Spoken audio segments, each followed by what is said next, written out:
It is now time for the unfair advantage insurance companies have held over America's families and small businesses to end. As we continue the fight for comprehensive reform, this marks another critical step. As you know, we will be taking up comprehensive health insurance reform shortly, but we wanted to make sure that in paving the way for that legislation, we pave the way for fairness, for competition, for better care, better quality, better affordability for the American people. To make sure that consumers were getting the best price, which would be determined in a free market, acting in a way that free markets were unconstrained and brought prices down. When I say unconstrained, not constrained by any collusive or cooperative behavior.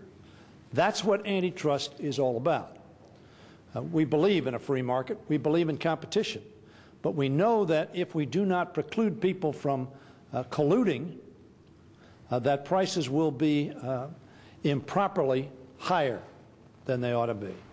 It is totally appropriate that the Congress of the United States lift this exemption because they created it. It was a bad day as far as I'm concerned, because I know of no industry in the United States that should be exempt from antitrust, which their sole purpose is to protect consumers, and heaven knows when it comes to insurance we need it. And over the 20 years that I was in the industry, I saw competition vanish.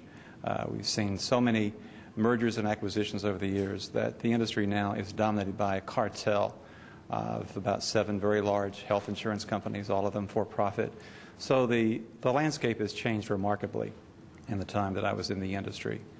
And I think I've seen also blatant disregard for regulation, particularly at the state level.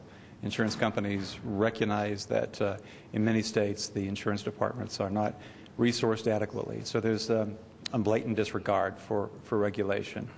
So I see this as a very important piece of legislation and one that is the beginning of much needed reform. We're listening to the American people. The American people wants this reform, and we're going to deliver it tomorrow. This should be bipartisan.